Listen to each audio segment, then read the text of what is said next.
আল্লাহর হাবিব বললেন মুস্তাদরাকে হাকিমের হাদিস, সিনতান লা তুরাদ্দান, দুই দোয়া আল্লাহ কখনো। এই কোরআনকে নাজিল করছে কে? নাজিল কি উপরের থেকে হয় না নিচ থেকে? তার মানে ওয়া আনজালনাল হাদিদ, লোহাকেও আল্লাহ এইভাবে নাজিল করছে। কোরআন যেমনি উপর থেকে নিচে, ফ্রম আপ টু ডাউন, বৃষ্টি যেমনি উপর থেকে নিচে, তেমনি লোহাকেও উপর থেকে নিচে নাজিল করেছে কে? কোরআনের এই আয়াত থেকে বোঝা যায় লোহা পৃথিবীর উপাদান নয়, লোহা নিশ্চয়ই বাইরে থেকে এসেছে। সায়েন্স বর্তমান সময়ে এটাই বলছে, চিল্লায় কোন সুবহানাল্লাহ। সায়েন্স বলছে লোহার একটা মলিকিউল তৈরি করতে যে টেম্পারেচার বা তাপ লাগে, এটা পৃথিবী তো দূরের কথা, সূর্যের ভেতরেও নাই। 1 কোটি ডিগ্রি সেলসিয়াসের তাপমাত্রা ছাড়া লোহার কোনো অণু পৃথিবীতে তৈরি হওয়া সম্ভব না। চিল্লায় বলো ঠিক কিনা? এত বেশি তাপমাত্রা সৌরজগতের সব গ্রহ নক্ষত্রের তাপমাত্রা একসাথে মিলালেও চলবে না। তার মানে কোরআন যা বলেছে আর সায়েন্স যা বলেছে মিল আছে না নাই? এরপরে কোরআন পাহাড়ের ব্যাপারে বলেছে, ওয়াজআলনাল জিবালা আওতাদা, আমি পাহাড়গুলোরে পেরেকের মতো জমিনে ঢুকিয়ে দিয়েছি। সুবহানাল্লাহ। তাহলে পাহাড়কে আল্লাহ তাআলা পেরেকের সাথে তুলনা করলেন। কিসের সাথে? পেরেক চিনেন? কাঠের ভিতরে ঢুকে না, দেয়ালে ঢুকে। তাহলে আল্লাহ পাহাড়গুলোরে বললেন পেরেক। আচ্ছা, পেরেক যখন আমরা কাঠের ভিতরে ঢুকাই, পুরো পেরেকটা কাঠের ভিতরে ঢুকে যায়, উপরে শুধু কি থাকে? মাথাটা থাকে, ঠিক কিনা? তার মানে আমরা যে পাহাড় দেখতে পাচ্ছি এটা পাহাড়ের মাথা। পুরো পেরেক যেমনি কাঠের ভিতরে, পুরো পাহাড়টা আছে মাটির ভিতরে। চিল্লায় পড়ি আল্লাহু আকবার। জমিনে আমরা দৃশ্যমান এই পৃথিবীতে খালি চোখে যে পাহাড় দেখতে পাই, এটা আসল পাহাড় না, এটা পাহাড়ের মাথা। যেমনি পেরেক যখন কাঠের ভিতরে ঢুকে দেই, পুরো পেরেকটা কাঠের ভিতরে ঢুকে যায় কি যায় না? পেরেক নিয়ে যখন আমি হাতুড়ি দিয়ে মারলাম, পুরো পেরেকটা কই যায়? কাঠের ভিতরে, তাই না? তার মানে খালি চোখে যে পাহাড় দেখি, এটা পেরেকের মাথা যেমনি একটু দেখা যায়, এটা পাহাড়ের মাথা। আসল পাহাড় মাটির ভেতরে, উপরে যদ্দূর দেখা যায় তার কমসে কম 10 গুণ পাহাড় মাটির ভিতরে রেখে দিয়েছে কে? এজন্য আল্লাহ উপমাটা, মেটাফরিকটা এইভাবে দিলেন, ওয়াজআলনাল জিবালা আওতাদা, এই পাহাড়কে, মাউন্ট এভারেস্টকে, আলাস্কা পর্বতমালাকে, আল্পস পর্বতমালাকে, এই গারো পাহাড়কে, এই কেউকারাডাঙ্গার তাজিংডং বিজয়কে আমি পাহাড়ের মতো জমিনের মধ্যে গেড়ে দিয়েছে। চিল্লায় পড়বো সুবহানাল্লাহ। আবার আল্লাহ বললেন, ওয়ামিনাল জিবালি জুদাদুম বীদুন ওয়া হুমরুম মুখতালিফুন আলওয়ানুহা ওয়া গরাবিবু সুদ, পাহাড়ের মধ্যে কোন পাহাড় আমি বানিয়েছি ধবধবে শুভ্র সাদা, কোন পাহাড় আমি বানিয়েছি রক্তিম লাল, কোন পাহাড় আমি বানিয়েছি কুচকুচে কালো। 3 কালারের পাহাড়। কয় কালারের? মৌলিকভাবে ধবধবে শুভ্র সাদা পাহাড়, অথবা রক্তিম লাল পাহাড়, অথবা কুচকুচে কালো পাহাড়। আপনি পৃথিবীর পাহাড়গুলো নিয়ে যদি গবেষণা করেন, বিভিন্ন রঙের পাহাড় আপনি দেখবেন। আমি তো পৃথিবীর অনেক জায়গায় পাহাড় দেখেছি। মিশরে আমি তুর পাহাড়ের চূড়ায় উঠেছি। ওখানে যেখানে মুসা আলাইহিস সালামের কাছে আল্লাহ নূরের তাজাল্লি দিয়ে ফোকাস করেছেন, পাহাড়টার নাম তুর পাহাড়। 2 বার আমি উঠেছি এটার চূড়ায়। উঠতে আমার অনেক কষ্ট হয়েছে। ওখানে উঠে ফজরের সালাত পড়ে আমি খেয়াল করে দেখলাম তুর পাহাড়ের আশেপাশের পাহাড়গুলো কোনোটা খয়েরি, কোনোটা কালো, কোনোটা লাল, কোনোটা ধূসর। আল্লাহু আকবার। এক এক পাহাড়কে এক এক রং দিয়ে তৈরি করলো কে? পৃথিবীতে চায়না নামে একটা দেশ আছে না? চায়না একটা শহর আছে গানজু। কি নাম? আজকে যে গুগল করবা, the গানজু city located in China, চায়নাতে অবস্থিত গানজু শহরে একটা পাহাড় আছে। এই পাহাড়ের নাম রেইনবো মাউন্টেন। কি নাম? মানে রংধনুর পাহাড়। রংধনুর কয় রং? সবাই কন, আরো জোরে। 7 রং না? আমরা ছোটবেলায় মুখস্থ করতাম, বেনিয়া সহকলা, বেনিয়া সহকলা। এই 7 রঙের পাহাড় ওখানে দেখা যায়। এক জায়গায় 7 রঙের পাহাড়। সুবহানাল্লাহ কইতে পারলেন না? মজা করে বানালো কে? সুনানে তিরমিজি আর মুস্তাদরাকে হাকিম, মুসনাদে আহমদ ইবনে হাম্বলের হাদিস। আল্লাহ যখন পৃথিবী বানালেন, এই পৃথিবীটা ঘোরার পাশাপাশি কাঁপাকাঁপি শুরু করে দিল। এই পৃথিবীর কাঁপাকাঁপি বন্ধ করার জন্য রব্বুল আলামিন পৃথিবীর মধ্যে পাহাড় গেড়ে দিলেন। 7টা tectonic plate, 7 tectonic plates creates the mountain range on earth. 7টা টেকটনিক প্লেট আল্লাহ দিলেন।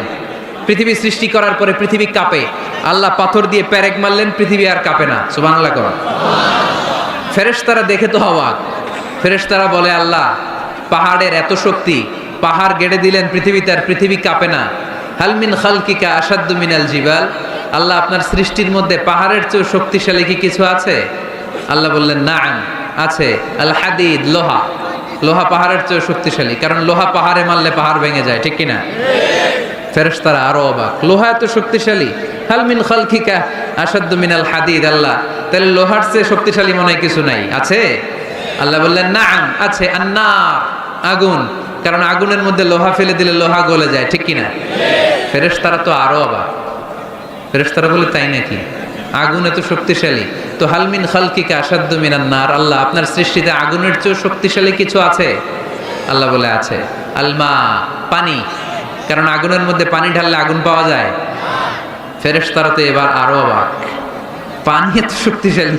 হাল মিন খালকিকা আসাদ্দু মিনাল মা, আপনার সৃষ্টিকুলের মধ্যে পানির চাইতেও শক্তিশালী কি কিছু আছে? আল্লাহ বলে, আছে। সেটা আবার কি? আল্লাহ বলে, আর রিহ, বাতাস। বাতাস যখন সাগরের পানির মধ্যে উচ্ছ্বাস মারে তখন এটা জলোচ্ছ্বাস হয়ে যায়, ঠিক কিনা? বাতাসের ধাক্কায় পানি জলোচ্ছ্বাস হয়ে এক জায়গা থেকে আরেক জায়গায় যায়। আল্লাহ বললেন, পানির চাইতেও শক্তিশালী সৃষ্টি আমার আছে, ওইটার নাম বাতাস। ফেরেশতারা অবাক হয়ে আবার জিজ্ঞেস করে, আল্লাহ আপনার সৃষ্টিকুলের মধ্যে বাতাসের চাইতেও শক্তিশালী কিছু আছে কিনা বলেন। আল্লাহ বললেন, আছে। বাতাসের চাইতেও শক্তিশালী হলো আমার আশরাফুল মাখলুকাত, মানুষ শক্তিশালী। ওই মানুষ, যে মানুষ গোপনে দান করে। গোপনে আল্লাকা সিররুন ইনদাল্লাহ বাইনাকা আনতা ওয়া বাইনাল্লাহ, আল্লাকা সাদাকাতুন তাখফা লা ইয়ালামুহা ইল্লাল্লাহ, আল্লাকা সিররুন ইনদাল্লাহ বাইনাকা আনতা ওয়া বাইনাল্লাহ, আল্লাকা সাদাকাতুন তাখফা লা ইয়ালামুহা ইল্লাল্লাহ। পড়তে হবে আল্লাহু আকবার। গোপন দান যিনি করে তিনি সবচাইতে শক্তিশালী, ঠিক কিনা? নাকি অমুক ভাই বিশিষ্ট সমাজ সেবক 2 লক্ষ টাকা, বলেন মারহাবা, এইভাবে দান করবেন? মারহাবা করলেও আসি, না কইলেও আসি, ঠিক কিনা? মারহাবা যদি বলে দেন, সমস্যা নাই। মারহাবা না বললেও দিবেন। তাহলে খুশি কে? বেশি খুশি হয় যখন লুকায় লুকায় দেন, নাম না জানায় দেন। ওই দান আল্লাহ এমন ভাবে কবুল করে, ওই দানের কারণে 7 শ্রেণীর ব্যক্তিকে আল্লাহ আরশের নিচে ছায়া দিবে, যেদিন কোনো ছায়া পাওয়া যাবে না, ওই দিন ওই ব্যক্তিকে আল্লাহ টেনে আরশের ছায়ার নিচে বসিয়ে দিবে। তাহলে কোরআন পাহাড়ের কথা যা বলেছে, বিজ্ঞানে ওই কথা আছে না নাই? এরপর কোরআন বলেছে, আলাম তারা আন্নাল্লাহ ইউসজি সাহাবান সুম্মা ইউআল্লিফু বাইনাহু সুম্মা ইয়াজআলুহু রুকামান ফাতারাল ওয়াদকা ইয়াখরুজু মিন খিলালিহি, আল্লাহ সাগরের পানিগুলোরে তারায় মেঘ বানায়, আকাশে নেয়, বৃষ্টি নাজিল করে। এটাকে বলে, সায়েন্স এটার নাম দিয়েছে ওয়াটার সাইকেল বা হাইড্রোলজিক্যাল সাইকেল। এটাই আল্লাহ কোরআনে এইভাবে বলেছে, আলাম তারা আন্নাল্লাহ ইউসজি সাহাবা, তোমরা কি দেখো না সূর্যের তাপে বাষ্প হয়ে, গ্যাস হয়ে পানিগুলো উপরে ওঠে। যারা বিমান দিয়ে ফ্লাই করেন তারা বিমানের জানলার পাশে সিট পেলে দেখেন নাই কিভাবে মেঘমালাগুলো বিমানের সাথে খেলা করে? এগুলো তৈরি করছে কে? তার মানে কোরআন যা বলল বিজ্ঞান তাই বলে। সানশাইন, সূর্যের প্রখর তাপে পানিগুলো বাষ্প হয়ে উপরে যায়, ঘনীভূত হয়, কন্ডেন্সড হয়, ঘনীভূত হয়, মেঘমালা হয়। ওই মেঘ থেকে ঝিরি ঝিরি বৃষ্টি নাজিল করে কে? আমাদের ফসল খেতে গরু যদি খাইতে আসে, আমরা তারাই না? আল্লাহ কয়, তুই তোর ফসল ক্ষেত বাঁচানোর জন্য গরু তারাস, আমি তো আকাশে মেঘ তারাই। তোর এখান থেকে যে ফসল আসে, এখানে ফসল উৎপাদনের জন্য পরিশ্রম তুই একা করস নাই, আমারও পরিশ্রম আছে। আর বিজ্ঞান যা বলেছে মিল আছে না নাই? আকাশে মেঘমালা দেখলে বিষ্ণু ঈসা ইসলাম ভয় পেয়ে যেতেন, দোয়া পড়তেন, আল্লাহুম্মা সাইয়্যিবান নাফিআ, আল্লাহ উপকারী বৃষ্টি দেন। বৃষ্টি দেখলে, মেঘ দেখলে আল্লাহ রাসূল পেরেশান, একবার ঘরের ভিতরে আরেকবার বাইরে, একবার ভিতরে আরেকবার বাইরে। আম্মা জান বলতেন, ইয়া রাসূলুল্লাহ, আকাশে মেঘ দেখলে আপনি পেরেশান হন কেন? আল্লাহ রাসূল কেঁদে কেঁদে বলতেন, আয়েশা আমি জানি না এই বৃষ্টি আর তুফান থেকে মদিনায় সজীব শ্যামল ঘাস লতা পাতা জন্মাবে নাকি এর মধ্যে থেকে বজ্রপাত এসে আমাদের পাপের কারণে আল্লাহ মদিনাটারে জ্বালিয়ে দিবে। আমি জানি না। আমরাও যে আকাশে মেঘমালা দেখি, আমরা কি জানি এটা কি রহমতের মেঘ না আযাবের মেঘ? জানি আমরা। তারপরও বৃষ্টি আসলে আমাদের গান আছে না নাই? বৃষ্টি আসলে দেখবেন গান লাগায় দেয়।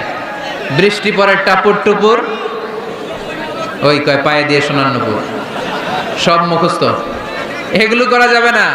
বৃষ্টি দেখলে দোয়া পড়তে হবে, আল্লাহুম্মা সাইয়্যিবান নাফিআ, আল্লাহুম্মা মারিআন নাফিআন গায়রা দার, আজিলান গায়রা আজিল।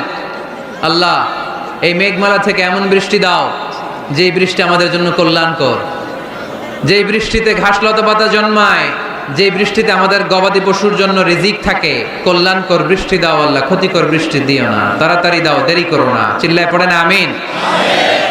আল্লাহর হাবিব বললেন, মুস্তাদরাকে হাকিমের হাদিস, সিনতান লা তুরাদ্দান, দুই দোয়া আল্লাহ কখনো ফিরিয়ে দেন না। কয় দোয়া? এক হচ্ছে ইনদান নিদা, আজানের পরে যে দোয়াটা করা হয়, আজান আর একামতের মাঝখানে দোয়া, আজানের সময় দোয়া, এই দোয়া আল্লাহ ফিরিয়ে দেয়, একটা গেল। দুই নাম্বার হচ্ছে তাহতাল মাতার, বৃষ্টির নিচে দাঁড়িয়ে দোয়া করলে ওই দোয়া কবুল করে কে? আর আমরা বৃষ্টির নিচে দাঁড়িয়ে আঁকা বাঁকা মেঠো পথে কোন রূপসী হেঁটে যায়, আছে না নাই? বৃষ্টি আসলে আমরা ভাবুক হয়ে যাই, দরজা জানলা বন্ধ করে দিয়ে অনেকে গান বাজনা ছেড়ে দেয়, হিন্দি গান লাগায় দেয়। তো জন্য বৃষ্টি নাজিল হলে আমরা যেন আল্লাহর কাছে দোয়া করি। বৃষ্টির সময় দোয়া করলে ওই দোয়াটা কবুল করে কে?